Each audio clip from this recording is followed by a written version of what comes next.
Hello there, and welcome to another one of my famous now carcasts, also called my video blog. For those of you who've not met me before, my name's Dave Baxter, also known in some circles as the Merlin. I'm a life coach, I'm a personal development consultant, broadcast presenter, lots of things to do with the media. And mainly my coaching practice works with people in entertainment. So I'm no stranger to confidence issues and things like that. So that's where I come from on that. Anyway, the purpose of this broadcast is to sort of update you as to where we are now in things that we're developing, but also to give you a little tip based on something that my grandma used to say. Now, when I was a kid, probably 10 or 11, something like that, I always thought grandparents were strange people, and they always sort of spouted stuff about things that I didn't know about, things that didn't concern me and all that sort of thing. And one of Grandma's favourite comments was, "You can't be optimistic with a misty optic." And I could not understand this, and I thought it was just some excuse for her to grab hold of my glasses, because I even wore them then as a kid of 7, 8, 9, 10 years old. Grab hold of my glasses and polish them on her underskirts. I didn't know any more than that. And it's a phrase that I've not really bothered with or anything like that, until I actually heard somebody say something similar the other day. And I'm sort of listening to this and I'm thinking, my grandma used to say something like that. What was it she used to say? And I went back into the annals of my aging mind and came up with this: you can't be optimistic with a misty optic. Now, as a coach, I sort of look at things like this and think, well, what do they actually mean? What's the bigger picture? And of course, if we translate this into everyday life, what it's basically saying is that until you actually clear the clouds from your vision, you can't see what's ahead of you, and you can't possibly be optimistic. So let's liken that to something that I already know, and that is my radio station. A while back, I was running a TV station, some of you may know about that, and I ran into troubled waters with it. Not of my doing. I was the person who was being perfectly frank and open about this to somebody else, and they were going behind my back and were telling other people, my business rivals, who were setting up another TV network. And this really upset me when I found all this out, and I sort of looked at it with sadness. I couldn't see a way out of it. The clouds had crowded in and I was in a really down place, and that's pretty hard for a coach to admit, but it's true. I was really low over it. Anyway, I spoke to a very good friend of mine who also is in the broadcast industry, and I explained to her what was happening and all that sort of thing, and she said, well, don't worry about it.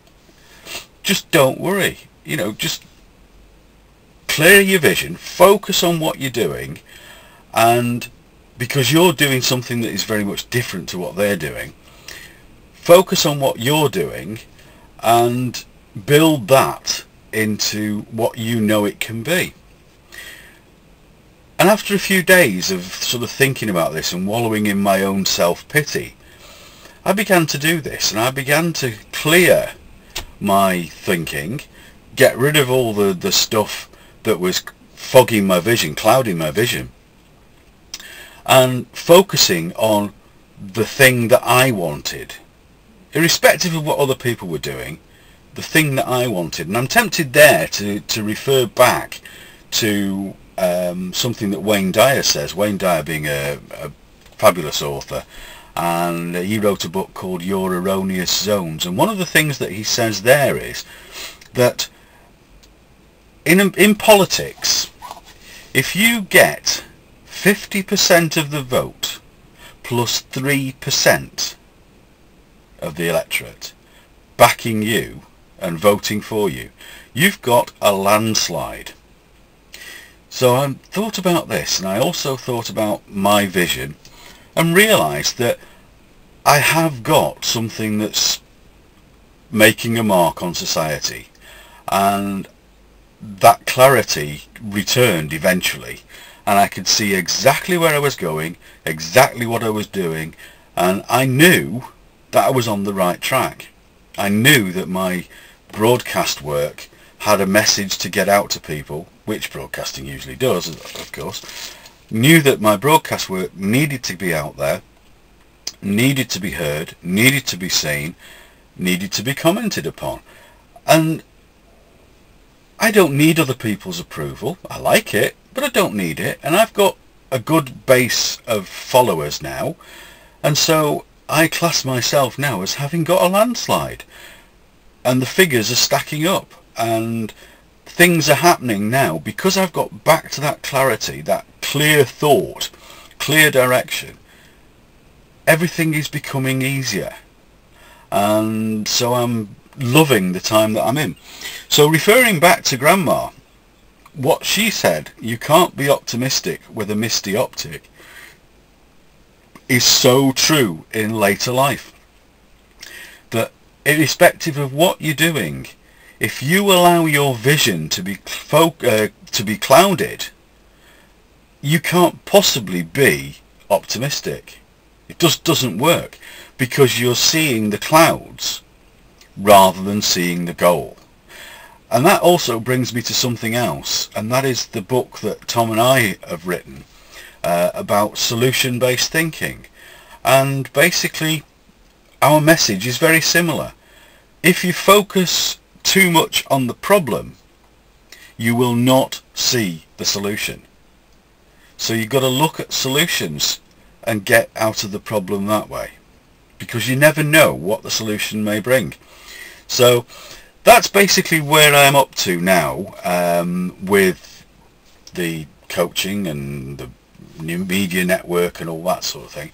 And so I remember what Grandma says, you can't be optimistic with a misty optic.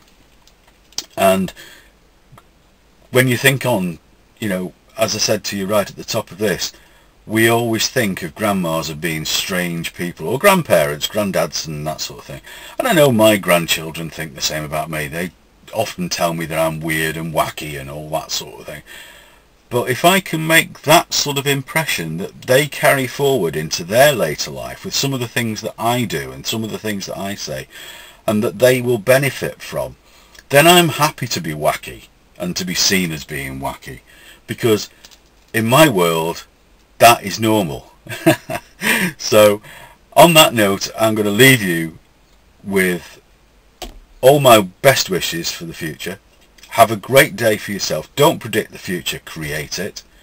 And I'll speak to you again very, very soon. So from Ilfracombe on a cool morning, it's -2 degrees here at the moment. There was frost all over the car this morning when I came out to it.